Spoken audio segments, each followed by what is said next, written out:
expecting legal challenges with this, right? I didn't say that. No, I didn't say that. Yesterday, sir, you said that you were expecting legal. What I said is people can do whatever they want. I guess maybe they'll bring legal actions, maybe they won't, but they won't win. They won't win. If legal action is brought against you on this, why not just work with Congress on this deal? Well, I'm not saying they're not going to come back and negotiate. They might very well come back and negotiate. You're signing an executive order today, and Americans want to know when they're going to see this relief. Very soon. They're going to see it very soon. Look, there it is, right there. Excuse me. There it is, right there. Go ahead. Mr. President, though, this is expected to be tied up in the courts, so this relief is either going to be delayed or blocked I don't think so. I think this is going to go very rapidly through the courts. This will go very, if we get sued, maybe we won't get sued. If we get sued, it's somebody that doesn't want people to get money, okay? And that's not going to be a very popular thing. Go around Congress. Are you trying to set a new precedent that the president can go around Congress and decide how money is collected and spent? You ever hear the word obstruction? They've obstructed. Congress has obstructed. The Democrats have obstructed people from getting desperately needed money. Go ahead, please, right here. President, why do you keep saying that you passed veterans' choice? You said that you passed veterans' choice. It was passed in 2014. Okay, excuse me. Go ahead, please. But it's a false statement, sir. Okay. Thank you very much, everybody. Thank you very much.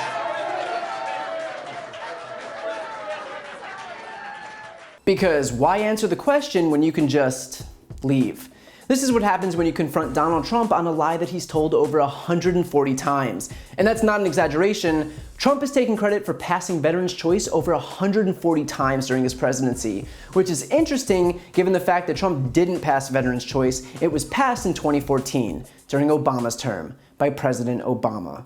What Trump signed into law in 2018 was not Veterans' Choice, but instead the VA Mission Act, which expanded the eligibility for the Choice program. And so instead of saying that, he just decided to pretend that he created Veterans' Choice instead, because why actually bother doing anything when you can just say you did? Trump even has the audacity to walk around claiming that no one has been able to pass choice for 50 years. And he was right, which is why it was so impressive when Barack Obama did it. I know this wasn't his intention, but Trump bragging about what a massive accomplishment Veterans' Choice is only serves to show just how effective of a president Barack Obama was. And by the way, this is far from the first time that Trump has taken credit for one of Obama's accomplishments. Trump has bragged about having the best economy in history, despite having taken over for Obama, who was responsible for the longest growth streak in American history.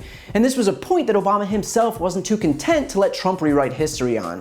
When I walked into office 10 years ago, we were in the middle of the worst economic crisis of our lifetimes. That was the last time that the other party was in charge of things.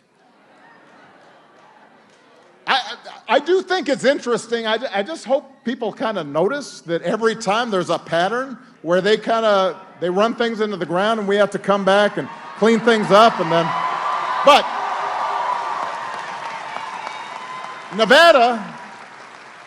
Nevada was hit as hard as any place. Everybody here remembers.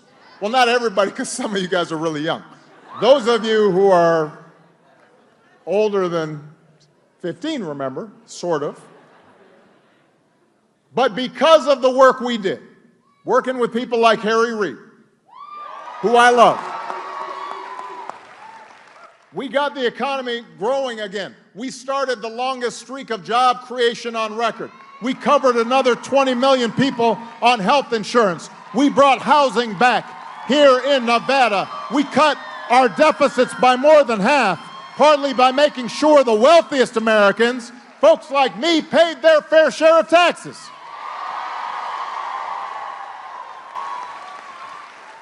So by the time I left office, wages were rising, uninsurance rate was falling, poverty was falling, and that's what I handed off to the next guy. So when you hear all this talk about economic miracles right now, remember who started it. Remember who started it. The fact is that Obama broke 4% GDP growth 4 times over his presidency. Trump has never hit 4% GDP growth. Obama brought the unemployment rate down from 10% to 4.7%, while Trump has taken it back up to 10%.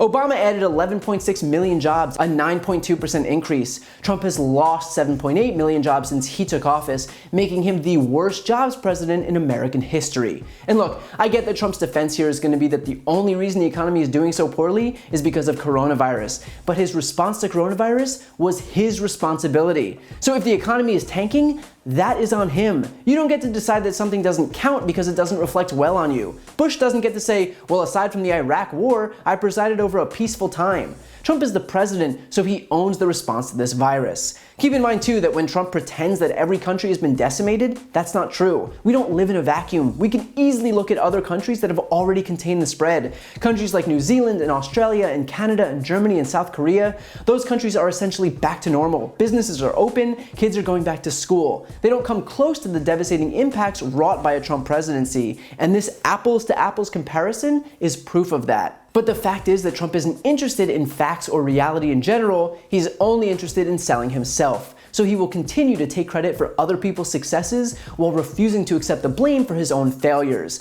And the fact that he would rather run away from a reporter who finally called him out on that is proof that he's too small of a man to ever be able to acknowledge the truth. And don't forget to listen to my podcast, No Lie with Brian Tyler Cohen, where I'll take a deep dive into the biggest issues of the week and interview major players in the world of politics, like Adam Schiff, Nancy Pelosi, Beto O'Rourke, Eric Swalwell, Katie Porter, and many more. Again, that's No Lie with Brian Tyler Cohen, available anywhere you listen to podcasts.